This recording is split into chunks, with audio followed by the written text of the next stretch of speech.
Okay, so good morning, everyone. Today we'll be covering the PY4 EQIP enrollment process. We'll also give an update about timeline and things like that.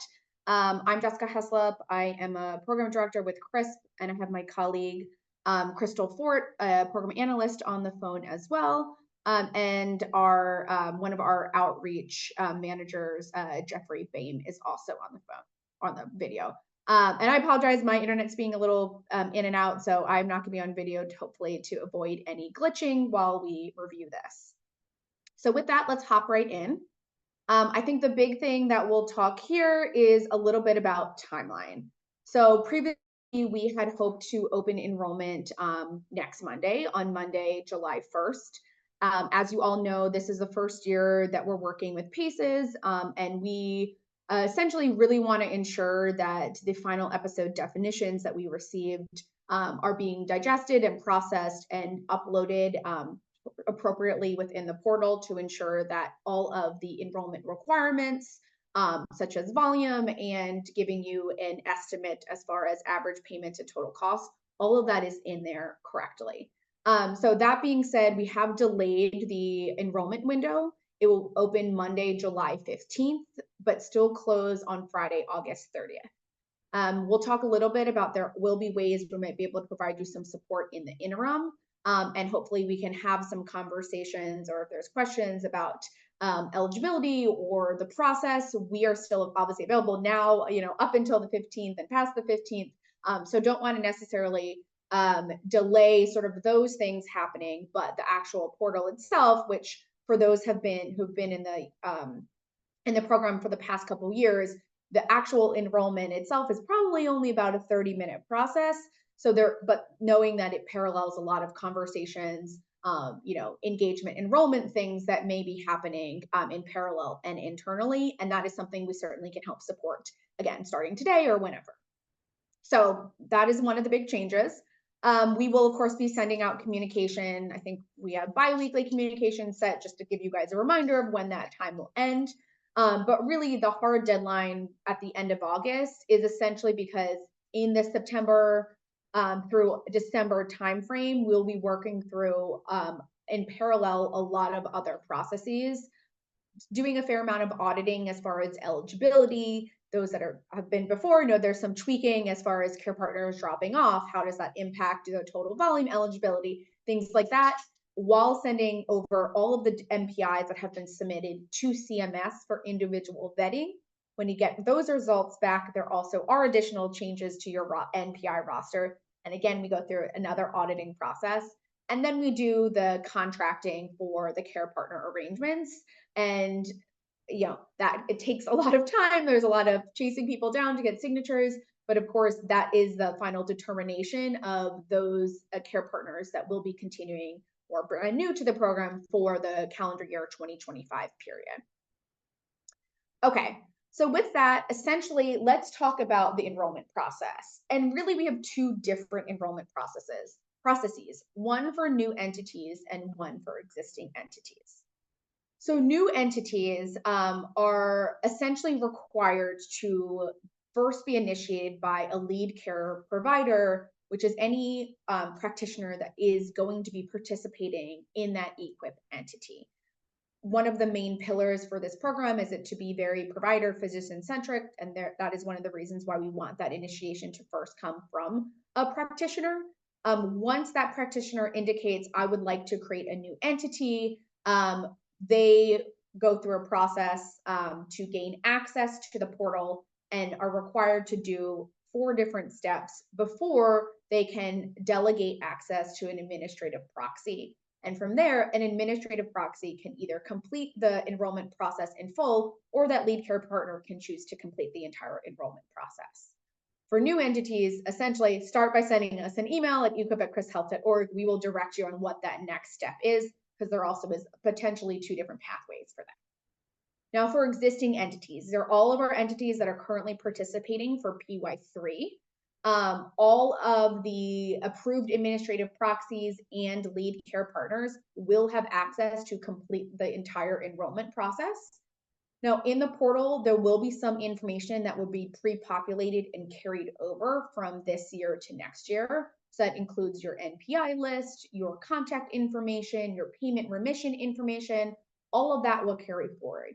What is new this year is that the episode selection will be completely blank. And obviously, we know that there's a big transition, and we don't want to assume any type of rollover in your participation.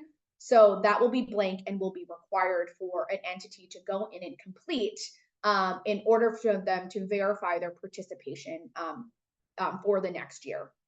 So I want to emphasize that everyone has one step. There's no automatic, if I do nothing, I continue participating. In either scenario, there are steps that a lead care partner and or an administrative proxy must complete for the next performance year.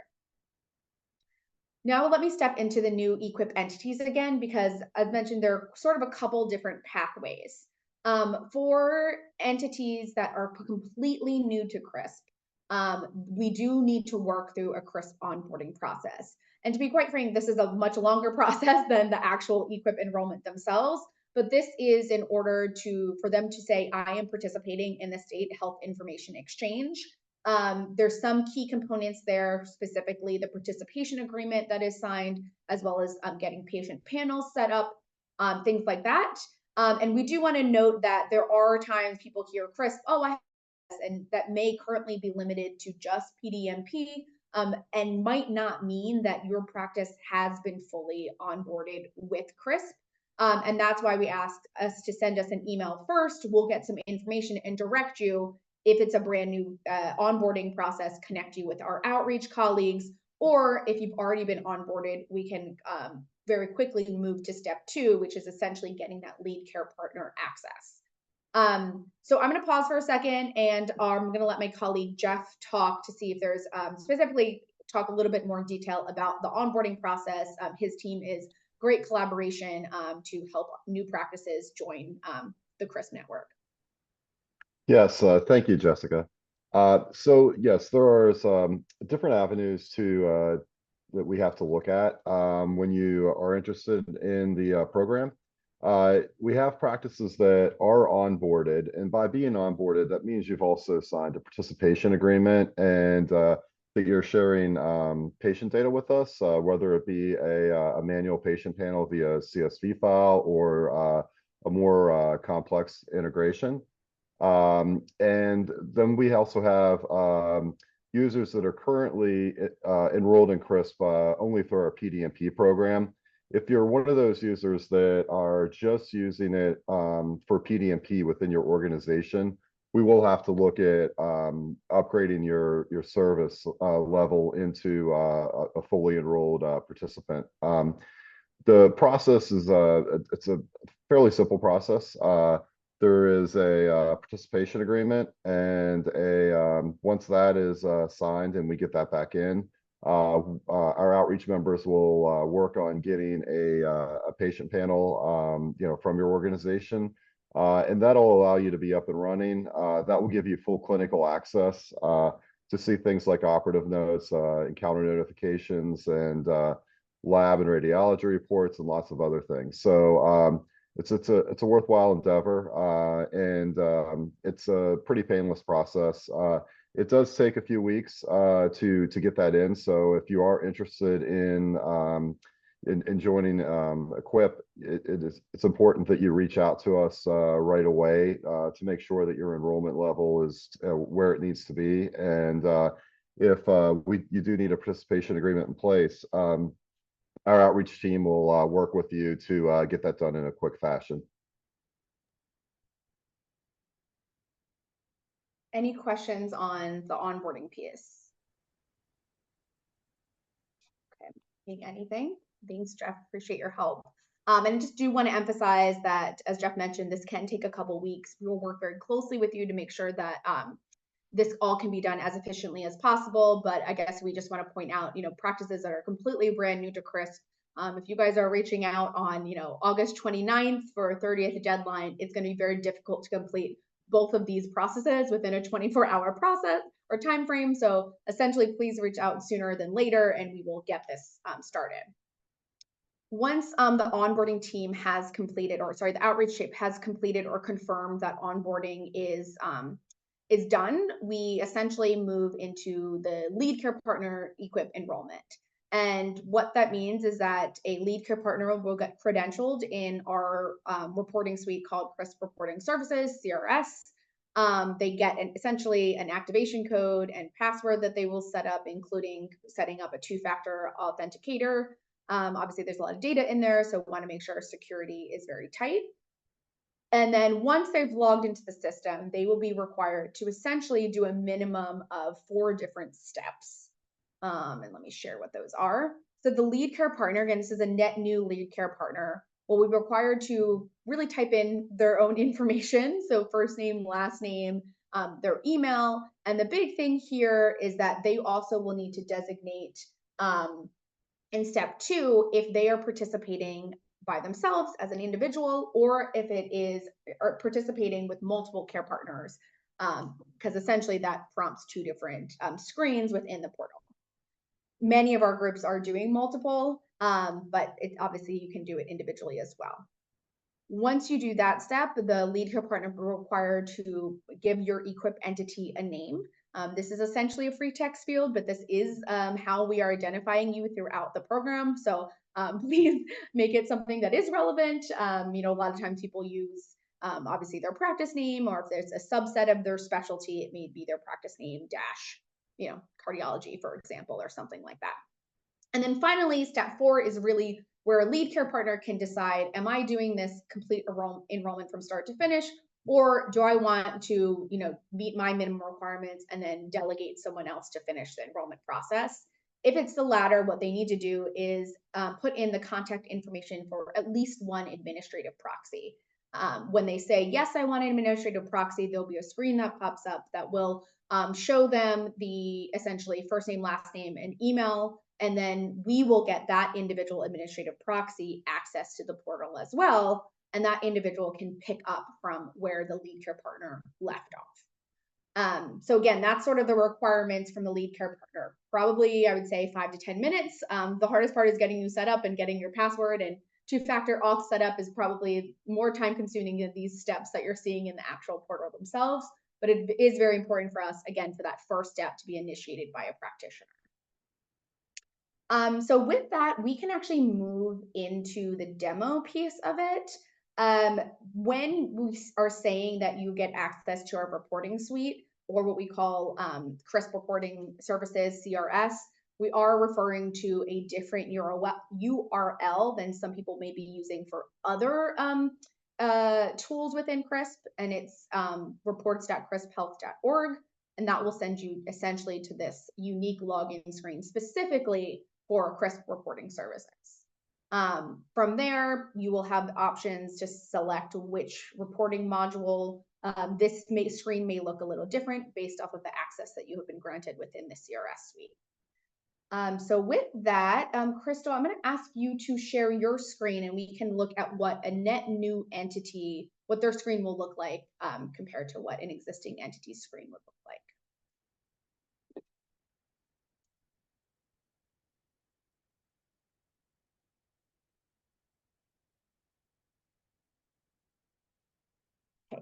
Thank you, Crystal. So this is the screen when you select the EQIP entity portal and you are a brand new entity. You will notice that up in the top, you'll see the program period is PY4.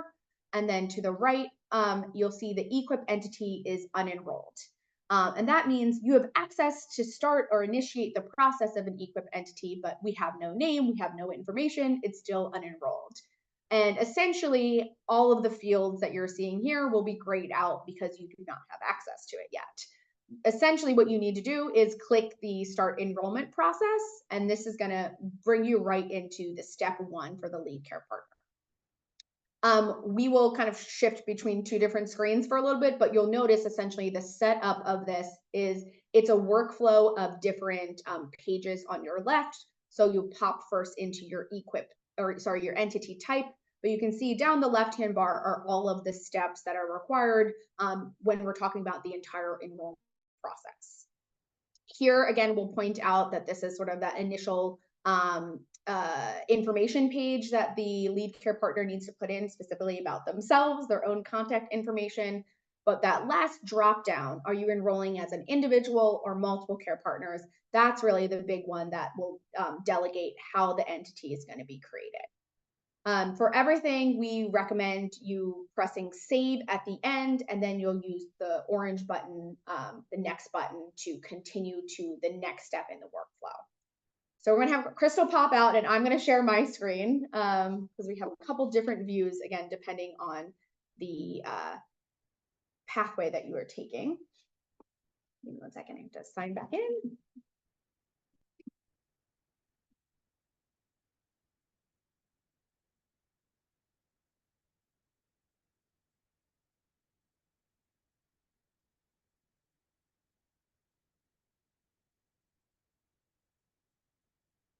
Okay, share the screen.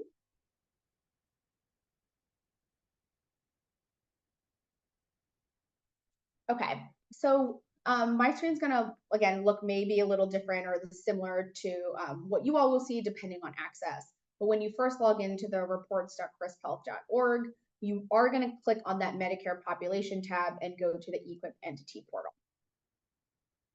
And here, you'll notice this looks slightly different than we just saw for a brand new entity because there's a couple blue boxes that weren't available beforehand. And the big thing up here is that for our existing entities, you will have the name of the entities that you had previously, had access to will all appear here. We have many administrative proxies that, have access to multiple entities, and that's where they'll see the drop down here.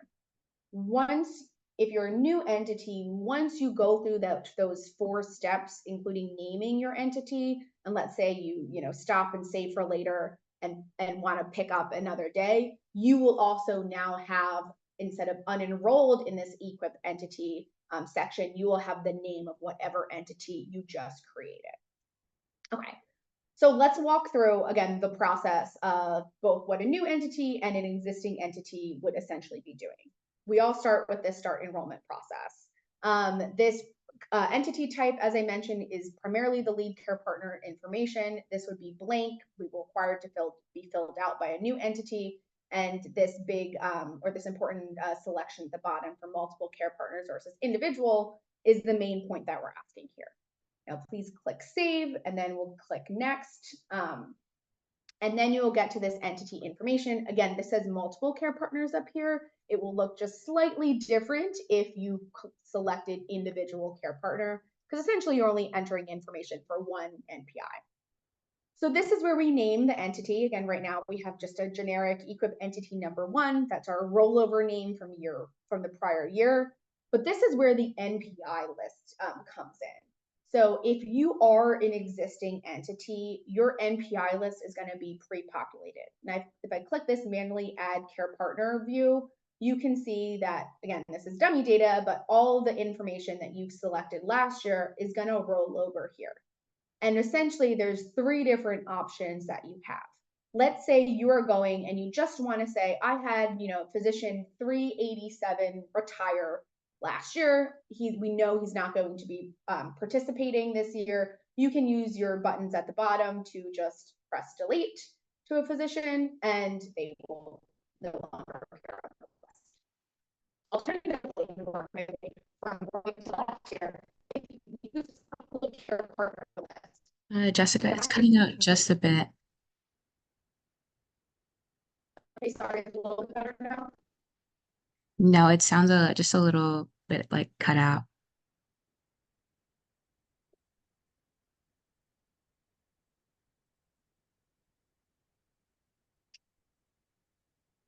Okay, apologies. I'm hoping I just better stopped now. The video to hopefully make it a little bit better on my internet.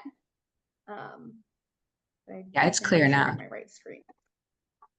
Okay, apologies. I will restart this section.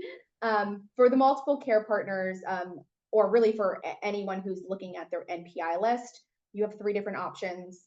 Working my way from the right to the left, the manual add care partner selection allows you to essentially use the trash can tool. You want to just delete 1 or 2 physicians. So this is going to be the perfect way to just go in, and manually delete them, and you'll notice that the total number of positions have gone down. The other two options essentially utilize an Excel sheet in order to expedite this NPI list. The difference between the two is that the append one is essentially going to have whatever Excel sheet that you upload will just be added to the bottom of this list, versus the overwrite is going to just do that. It's going to delete all 50 of these physicians in this list right now, and it's going to overwrite them to whichever, whatever is in your Excel sheet. So I just want to show you essentially what that looks like. And if we collect, and really for either one of these two, you're going to have the option to download the submission template, which will be required if you want to do this Excel template. It's going to give me a little warning because we obviously don't want to do that. And I want you to see essentially what this looks like.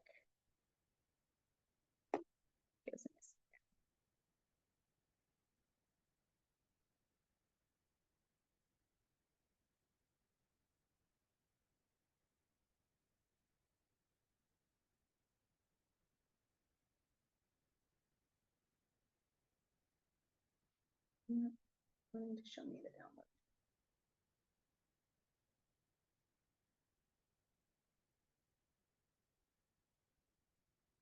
Okay, here we go.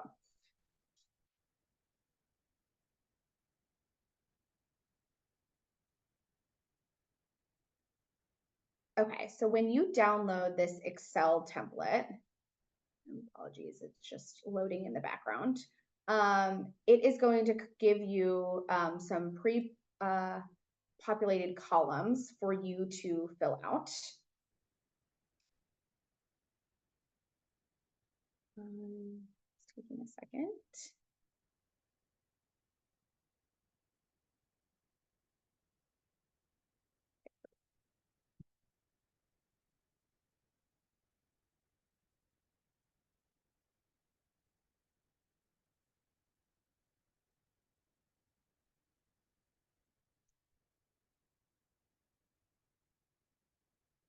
Okay, sorry about that. So when you look at that Excel download file, it is going to give you this workbook for you to complete. It is essentially asking for the NPI, first name, last name, and email address, the business mailing address, and then the specialty list. The first 5 columns, NPI through business mailing address, are a free text field, but the specialty is a drop-down field that you will be selecting and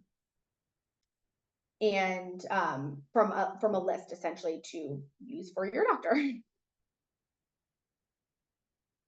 Okay, so I will show an example in a second of essentially uploading this list, and then for the append list, you will use that exact same Excel workbook, but when you upload it, it will just be adding those care partners to the end of these 49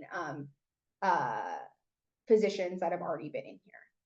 I just do want to note, I did make some changes using the trash can feature, and if I press next, and I did not save it, it will not keep those changes. So just keep in mind that the save button at the bottom should be used every time before continuing to the next page.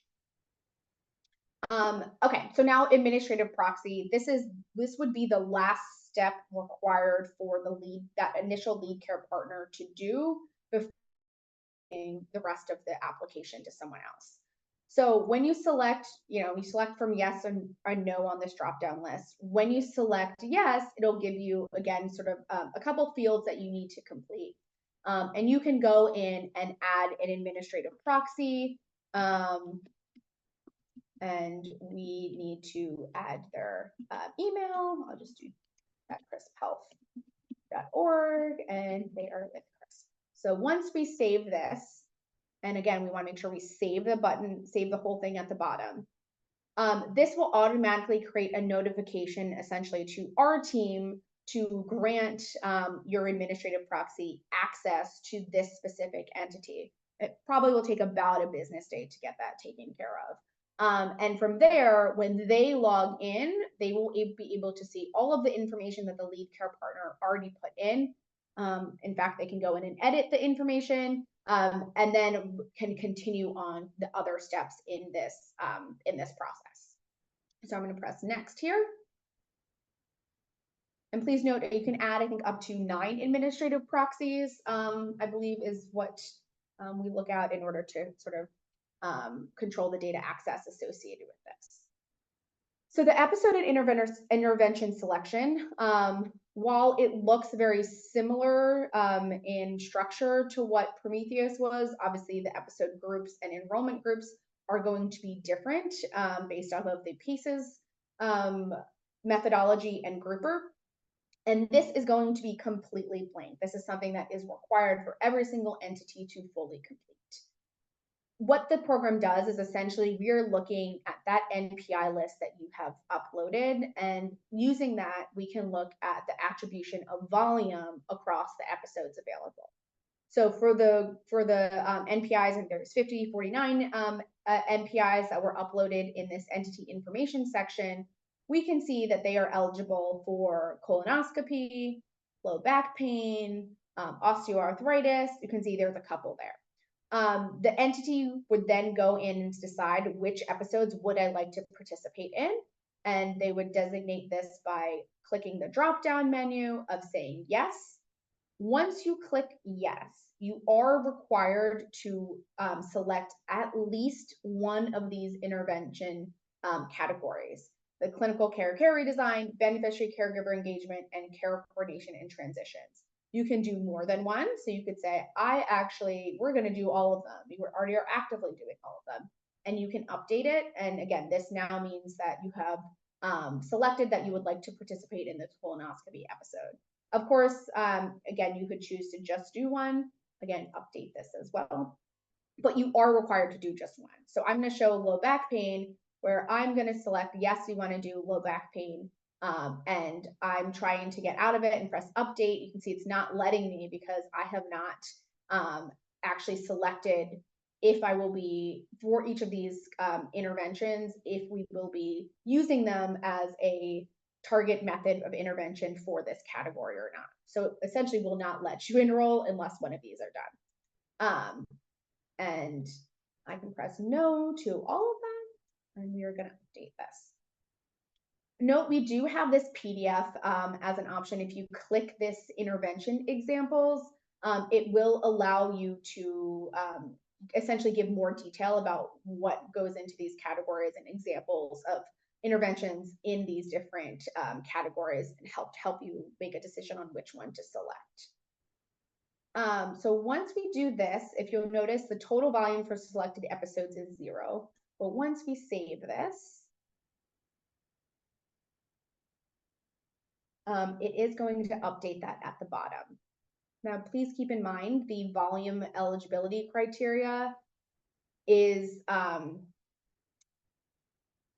11, a minimum of 11 at the episode level. So that is essentially what is going to drive your eligible column. It's going to say eligible or ineligible. It means that you have at least more than 11, and then in total you need more than 50.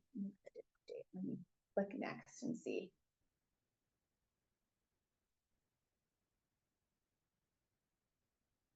Sorry.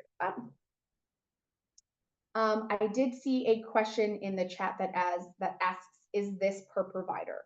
No, everything for this enrollment portal is at the entity level. So you're selecting which episodes you're enrolling in for your entire entity. Same for the interventions. Which ones are you using for your entire entity? Okay, there we go. So I just selected that, moved me to the next one. But payment remission recipient is your next section. This is essentially saying that if your entity does produce savings and is eligible for a share of those savings, where do we send the check? So this is going to give an organization name, obviously some address, and then contact information. That this could be different than the contact information that you provided earlier. one of the things that we notice is that your entity name may not be like an official organization name that would appear on, let's say, a W-9. So this organization name is the more, I would say, formal or official name for your practice as it relates to payment actually being sent to you. Same with your address, and then point of contact. This may be someone like in accounts payable or someone more aligned on the financial side with your organization than, let's say, your lead care partner or another leader that has been entered previously. I will note that this payment remission information does get pulled into the care partner arrangement, and essentially says all of the NPIs that were in this entity are agreeing that their performance will be cumulative with everyone, and that they will, or the entity will be receiving one lump sum check if eligible to this specific location payment remission recipient. Okay. I'm going to jump to the finalize button for right now, and we're going to touch back on the practice transformation grant application because we know that is new. But essentially in here, when you press finalize, there isn't like an official I'm done button. You can go back and edit your NPI list. You can edit anything in here up until Friday, August 30th. But what this does allow, and what we highly recommend, is for it allows participants to download a PDF of all of their enrollment data. We hear a lot of times, sort of like a couple months into the program, or even 12 months after the program ends, like, what was this again? So really making sure you download this so you can see essentially this was how we decided to enroll, knowing that there may be some tweaks after the NPI lists are finalized, but this essentially allows you to do this. And then you can return to the landing page. I'm going to do one additional entity to Jessica, we have one question in the chat. Cindy asked if we want to split our cardiology episodes into 2 groups, pacemakers separate from CAPG, for example. Does that mean we have to create a totally new entity with the same NPIs, but a different name and different episode selection for each grouping? So there's a couple questions in there. One thing I think is important to clarify is an NPI can only exist in one entity, and again, cannot participate in 2 different entities. So the answer to that doesn't sound like that scenario would work. However, Jessica, you're cutting out again. Yeah, you're just cutting a bit in a little bit. Gosh, I'm so sorry, y'all. It's better now. It's okay. Okay. Let me go back to the other question. So I think the first most important part is that NPIs can only be in one entity. So we do not allow duplication of NPIs in multiple entities. So essentially there would have to be a decision of which NPIs are in which cardiology group. However, we do see times where, let's say, an existing entity was a multi-specialty entity, and they are choosing to break up into 2, more specialty specific entities, like an ortho and a cardiology. In that case, you would have to have a new lead care partner initiate that second entity creation, and then split out the NPIs that you would want to keep in your first one versus the second one. Hopefully that answered your question, Cindy.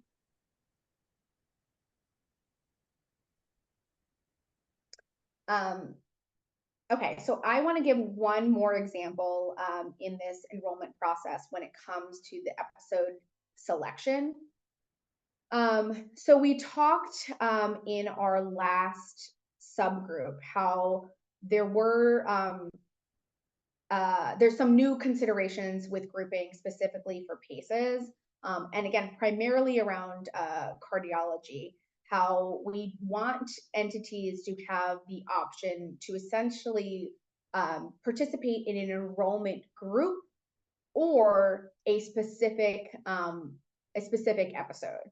So what is built into the system right now is that if you select the enrollment group and what we're called the child episode, it will give you an error because you can't actually do that. The one enrollment group actually incorporates the child episode already within it, and it will give you a little bit of an error.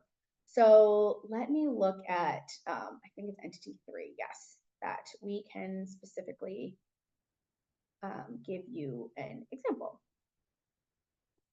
So if we do here, AMI here, and say, I would like to participate in this.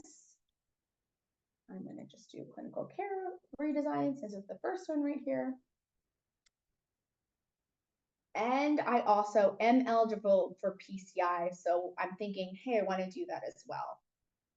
Now, if I select this one, and then try to save it, it is going to give me an error. It's going to tell you exactly which two episodes cannot be selected together. And essentially the entity needs to make a decision on, are they going to participate in the larger enrollment group or parent episode, or the specific child episode that in this case is PCI. So I would have to go in and select no for one of them in order for me to be able to continue and save my enrollment selection here.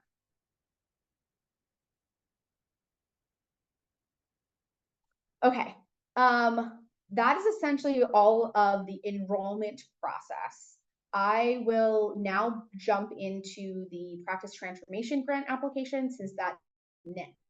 However, it is incorporated into the entire EQIP enrollment and does follow the same timeline as the enrollment. So opens the 15th of July and closes August 30th. And as a reminder, the practice transformation grant is eligible for any entity that showed DIS savings in year 1 or year 2 and net new PY3 entities. Reason for that obviously is because we will not know your performance in how you're doing in PY3 when this portal opens. So if you're a practice that would like to go into this system or would like to apply for the practice transformation grant, you would go in and select yes, and essentially it gives a bunch of information. Hopefully it's not too cumbersome of specific things to be addressed for your practice. So in the beginning, it's pretty just about, contact information. Again, your practice name could be different than your EQIP entity name, which is why we ask for, again, so sort of name and contact, address information, things like that. We do want to know more about essentially the makeup of your practice, the specialty, the ownership, what type of EHR, EMR you're using, do you offer teleservices, all kind of things that sort of help us drive will help drive the evaluation period. And then next really are the 3 sort of larger sections where we ask qualitative information from you all about essentially the current state of utility of technology or care transition resources. So if you are using CRISP, we essentially want to know, like, what are you using CRISP for? I think the infrastructure of your data analytics and IT resources, some people have an entire department versus some people don't, there isn't anyone net new that's in that role. And sort of same for care transition resources. So do you have someone specifically available for your EQIP group, or is that something that you potentially see as a gap? And then finally, we look at the practice transformation menu. So this is some information that was shared at our prior meetings, and we will make some detailed PDF available in here, similar to what you saw in the interventions, that essentially says, what categories you think are of most need and where the grant money would be helpful and useful. So you go in here and you essentially look at these categories: data analytics, EHR optimization, performance improvement, care management, and then overall practice transformation improvement, which essentially has to do with like efficiencies and engagements. And a practice would go in and select which ones they believe that are available. This all will be looked at the close of the period. We do want to note that the intention for the HSCRC is to provide funding for as many of the applicants as we can, but not knowing the amount of people or practices that will be applying, we want to note that this is not a guarantee that every entity that applies for this will get some funding to help with practice transformation, and there will be an evaluation process being done very shortly after the close of that of the enrollment period. So essentially the first couple weeks in September, and we'll be able to get more information about this. We say this because some of this information, especially in these free text boxes, is very helpful and very valuable. If you are able to provide more detail, it really helps us when we're looking at or potentially comparing different practices and assessing their needs. So this is done here, and sort of similar, you'll be able to finalize. Again, this warning will come up if you don't actually save something. So it will allow you and give you a warning to make sure you're not overwriting any hard work. Okay, so I think essentially that's the enrollment process. I did see a fair amount of questions come through the chat while I was talking. So We had one that was asking, when will all PACES playbooks be available online? And then also, has the final determination been made whether existing care partners will have to sign a new CPA? Yeah, so we believe that the playbooks, so the Excel playbooks will be available, I'm hoping towards the end of next week, if not early the following week. But we will send out communication when they are. And then also with that, we will be working on a transition guide as well that would become available all on that PACES website. And we are leaning towards every care partner needing to sign a brand new care partner arrangement for this year. The reason behind that is for those that were participants last year, there is a lot of language in the care partner arrangement that refers to Prometheus. And unfortunately, there doesn't seem to be a simple way, in a way that ensures that there is compliance from a contracting standpoint, given that there's such a difference in the groupers from this year to last year to this year. We'll have more information about that, probably towards the end of the enrollment period, and in that fall time period. And then we have two more questions. The first one is to clarify what Jessica just mentioned.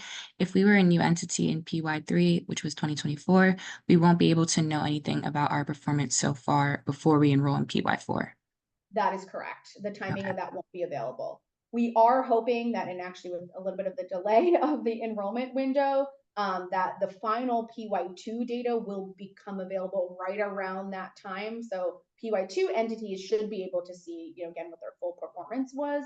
But the timing of PY3, it does not line up. Just keep in mind, really, for the data to become available, the full episode has to complete. So if you think about it, 6-month episodes haven't really completed at the earliest until like July 1st or June 30th. And we need claims run out. So that's essentially, why in PY3 participants won't be able to see much data.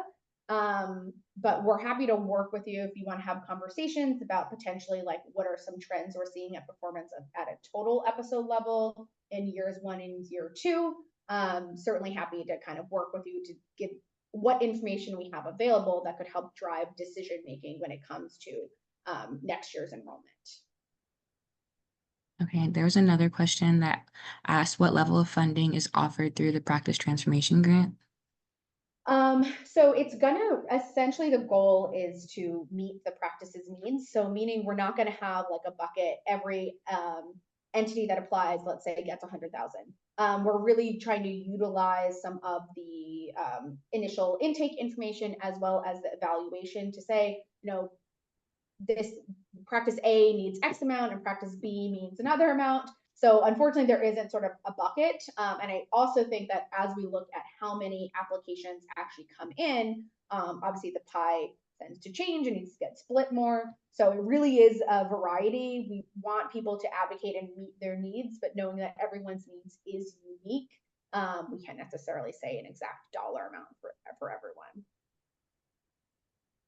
Okay, and there was another question, and when will the final PY2 data be available?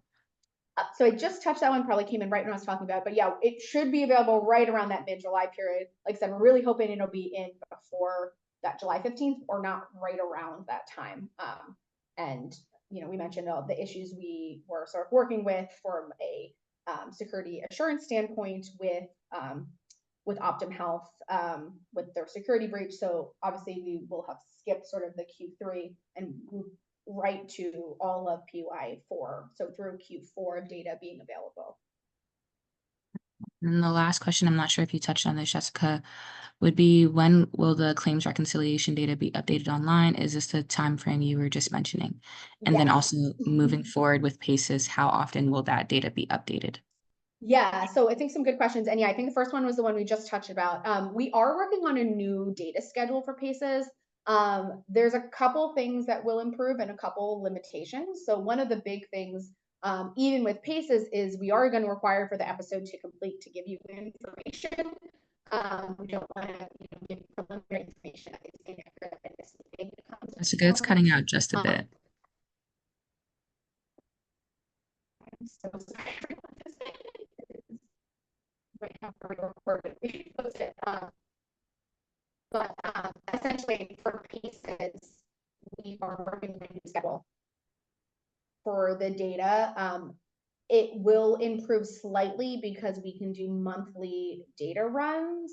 However, we still are limited to the episode completion and the claims lag.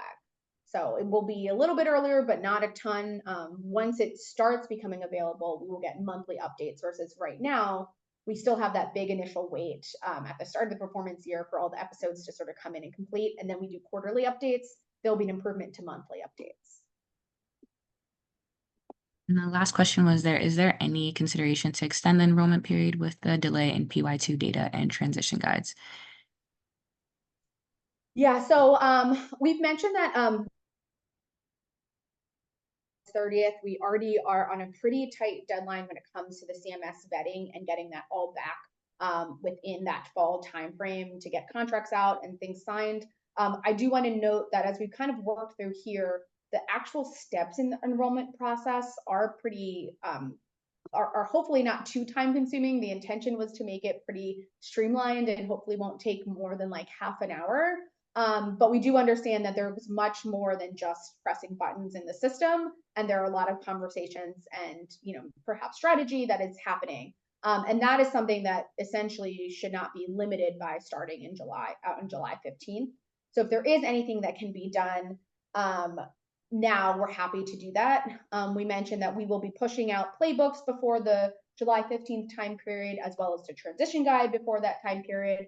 And hopefully we'll have in the next probably week and a half or so, closer to 2 weeks, data in order to give NPI level opportunities for you all outside of this portal. So no, the 30th won't change, but like I said, there's certainly ways that we want to help and facilitate additional conversations as needed earlier on. And we don't need to necessarily shift those conversations until the 15th. Jessica, thank you. Those are all the questions that are in the chat for now. Okay. And I apologize tremendously to everyone for all of the technical difficulties today. We will post this if for some reason it's not usable because of all the cutout.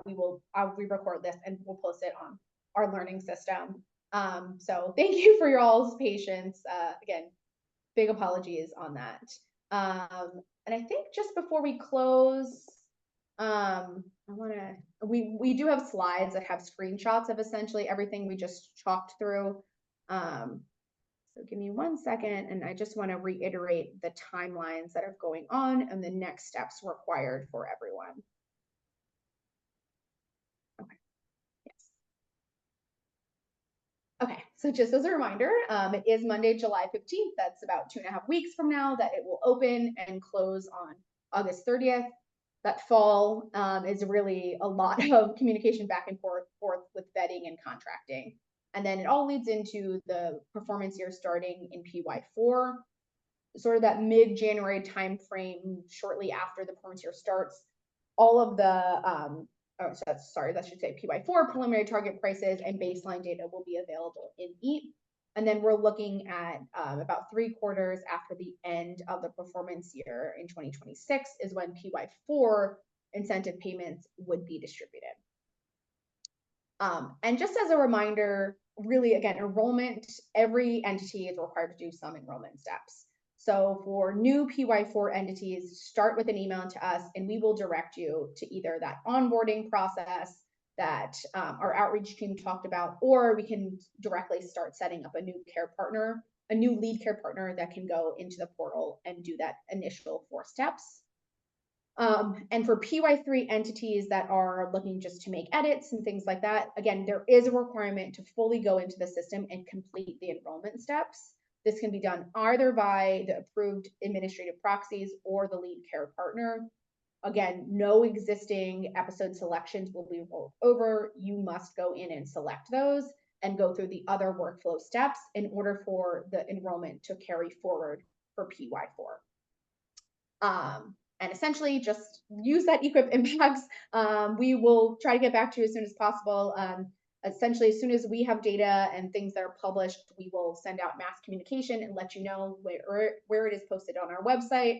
And again, happy to work one-on-one or assist in conversations that you may be having internally with some of your stakeholders. Okay. I think that's it. I'm not seeing any more questions in the chat.